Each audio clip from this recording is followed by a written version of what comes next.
O engenheiro que teve parte do corpo queimada depois que uma bateria de bicicleta elétrica pegou fogo está internado. A bateria estava sendo carregada no apartamento do engenheiro, no Leblon, bairro mais valorizado do Rio de Janeiro. Ele disse que tirou a bateria da tomada quando percebeu que ela estava muito quente, mas que logo em seguida essa bateria explodiu. O fogo se espalhou pelo apartamento em poucos minutos. Ele tentou apagar, mas não conseguiu. Ele sofreu queimaduras de segundo e de terceiro graus e está internado. A mãe dele conseguiu sair sem nenhum ferimento.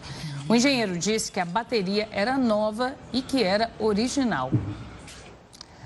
Para saber, então, como evitar casos como esse, que tem se repetido em vários países, inclusive, a gente conversa agora com o Gerardo Portela, que é especialista em gerenciamento de riscos. Gerardo, muito boa tarde para você, muito obrigada pela participação. Boa tarde, Renata, a todos que nos acompanham na Record News. Gerardo, a gente viu nesse caso aí do Rio de Janeiro que esse rapaz estava fazendo o carregamento da bateria dentro do apartamento. É recomendado fazer esse tipo de carregamento em ambiente fechado ou é mais seguro fazer num local ventilado, um local aberto? Local ventilado sempre, mesmo se não tiver a disponibilidade do local já projetado para fazer carregamento de bateria, mesmo de bicicleta, pelo menos a ventilação. É interessante que a vítima, que estava usando um equipamento original, e isso é importante, porque existem cabos que são muito parecidos com os originais, mas às vezes não são de cobre, são de misturas de alumínio com cobre, superaquece.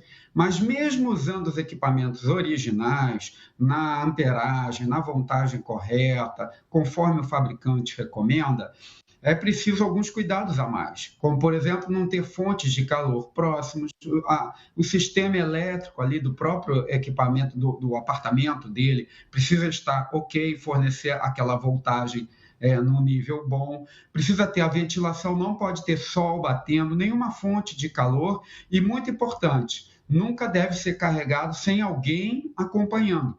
Não é um processo que você possa deixar ali conectado e ir dormir ou então sair de casa. Você tem que desconectar se for dormir e desconectar se você for sair de casa.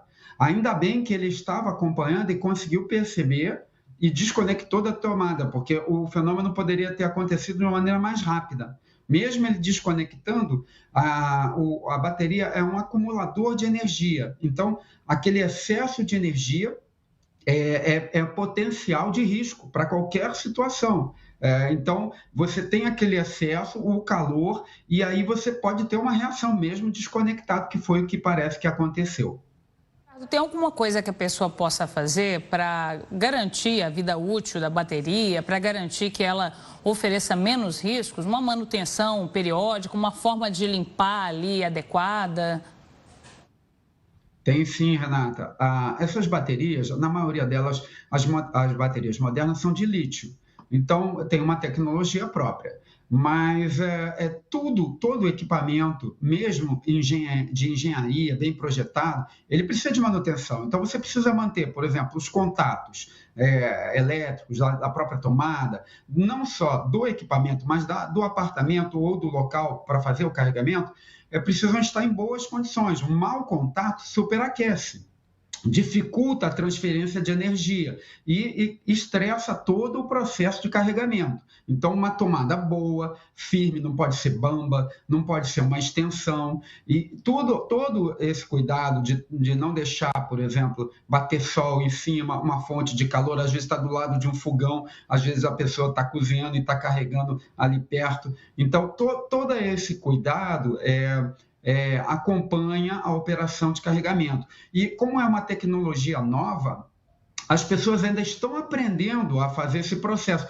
A bicicleta elétrica e o equipamento elétrico por bateria é seguro, porém as pessoas ainda não sabem exatamente como usar e não existe padronização e regramento técnico oficial de locais onde carregar. Alguns condomínios já estão criando áreas para isso, mas não existe ainda uma posição técnica definitiva designando quais os locais dentro de um condomínio, dentro de um apartamento, uma casa, para fazer o carregamento. E as pessoas estão aprendendo a usar essa tecnologia, que ela é segura se usada corretamente. A gente vê muita gente fazendo a limpeza dessas bicicletas, às vezes até em posto de combustível, por exemplo, jogando água ali direto no equipamento. Isso pode danificar de alguma forma, Gerardo? Pode prejudicar a bateria?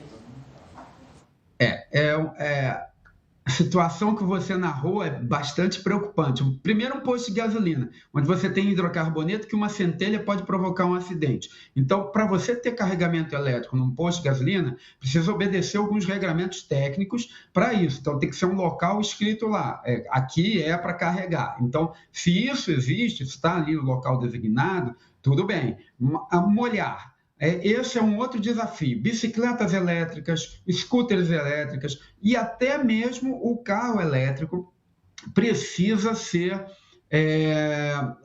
utilizado, reconhecendo que se encontrar uma poça d'água ou uma chuva muito intensa, não pode haver contato daquele equipamento elétrico de armazenamento, a bateria, com a água. Então, imagine, até mesmo um carro, se ele ficar numa grande enchente, por ser elétrico, ele tem sim uma preocupação a mais, apesar de todos os dispositivos de segurança que vêm de fábrica, mas assim, não é todo lugar do mundo que enche como enche aqui no Brasil. Então, é um ponto de atenção. A chuva, mesma coisa. Algumas bicicletas têm qualidade de segurança aumentada para ter contato com respingos, mas por exemplo, um esguincho de uma mangueira, com certeza não deve ser feita assim a limpeza de uma bicicleta elétrica.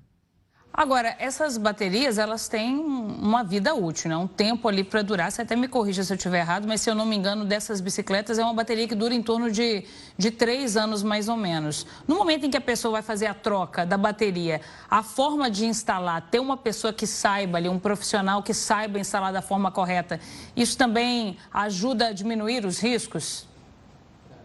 Ajuda muito. Renata, você está descrevendo aí aquela típica situação de aprendizado, né? Então, as pessoas estão comprando os equipamentos, mas a maioria, dos últimos 3 anos, muita gente passou a utilizar esse tipo de equipamento. Então, agora que está começando a trocar as baterias, né, em grande quantidade, o descarte ainda é uma questão complicada, ainda não tem uma solução muito adequada ainda para isso, que possa atender uma grande quantidade. Enquanto temos poucas bikes, poucas bicicletas, tudo bem, mas quando começarem a surgir toneladas de baterias, como vamos fazer? Isso ainda não está definido. A questão toda é que quando você adquire uma bateria dessa, ela pode aparentar ser exatamente a bateria original e não ser, seja por uma fraude, ou mesmo por uma falta de entendimento, porque às vezes o fabricante faz uma bateria igual para uma bike, que tem uma potência, que tem uma capacidade de armazenamento, e faz uma outra igualzinha, mas que é com outra capacidade. São os números pequenos, às vezes, na bateria, e isso serve para qualquer equipamento, que vão fazer a diferença, e é preciso isso ter clareza. Então, saber utilizar essa tecnologia é um fenômeno que nós estamos vendo no mundo inteiro. As pessoas ainda não estão acostumadas. Na indústria de petróleo e gás, no começo também foi assim, tinha incêndio toda hora por causa de combustível. As pessoas não sabiam abastecer, derramava. Então, nós estamos aprendendo essa tecnologia e as autoridades precisam correr um pouco mais para gerar padrões e especificações de como abastecer, onde abastecer em prédios, para que as pessoas se sintam seguras. Afinal, eu posso não ter uma bateria em casa, mas o meu vizinho pode ter e causar um incêndio que vai me afetar. Então, isso é uma questão de segurança pública até. É uma tecnologia nova, né, Gerardo, que está em processo de evolução, né? A gente ouvia falar muito de celulares explodindo durante o carregamento, por exemplo, e a gente pouco ouve casos como esse agora. É uma questão de evolução da tecnologia também e a questão do aprender a utilizar também que você mencionou, né? É verdade. O comportamento da bateria do celular, do notebook, da própria bike e do carro é muito similar. O que diferencia nesses equipamentos é a quantidade de energia. Então, quando uma bateria de celular dá problema, também por falta de especificação correta ou de mau uso, ele vai gerar um potencial de incêndio, de explosão e de danos às pessoas. Agora, uma de bicicleta elétrica é maior.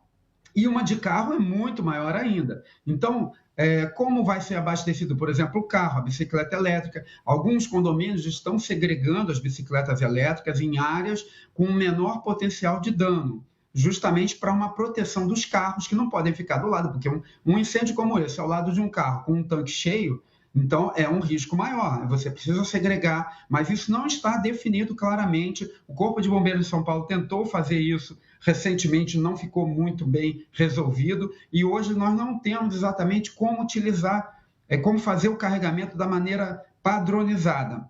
O que a gente tem são essas recomendações que eu acabei de passar: usar o equipamento correto, orientado pelo fabricante, não troque a bateria por conta própria, não compre bateria pela internet sem ter certeza da procedência, e fazer o carregamento local arejado, protegido de sol, protegido de calor, com uma boa instalação elétrica. Gerardo, agora pelo que você está falando, a sensação que a gente tem é que o que tem sido feito hoje está completamente em desacordo com essas normas de segurança, né? Porque o que a gente vê, por exemplo, são muitos condomínios na garagem, que é uma área ali pouco ventilada, mais abafada, cheia de carros, com combustível ali inflamável, com postos de recarga ali para os carros elétricos. Não é o indicado, então, não é o mais seguro, né? Não é indicado, é um problema mundial. Até porque, por exemplo, se você coloca esse veículo num subsolo, numa garagem, nem que seja subsolo, mas dentro de uma proteção, uma cobertura. Então, se o incêndio começar, num carro elétrico, por exemplo, a quantidade de energia, de calor, é essa que nós vimos na bicicleta multiplicada por 100, 1000 vezes. Então, imagine como esse incêndio vai se propagar. Ele não poderia ficar no subsolo, não poderia ficar numa garagem coberta. Ele teria que ficar numa garagem, se coberta, numa distância enorme de altura, que a gente chama de pé direito, entre o carro e o teto, para poder ter ventilação natural. Não pode ser toda fechada. Ao mesmo tempo, não pode ser aberta para chuva. Não é recomendável que seja para chuva, até porque o usuário do carro, ele quer ter o carro dele coberto. Então, são problemas que precisam ser equacionados, emitindo normas técnicas nacionais de como prover essas áreas. Uma outra questão é que isso há uma demanda de energia. Imagine, hoje a gente tem 10 bicicletas elétricas no prédio, imagine 100.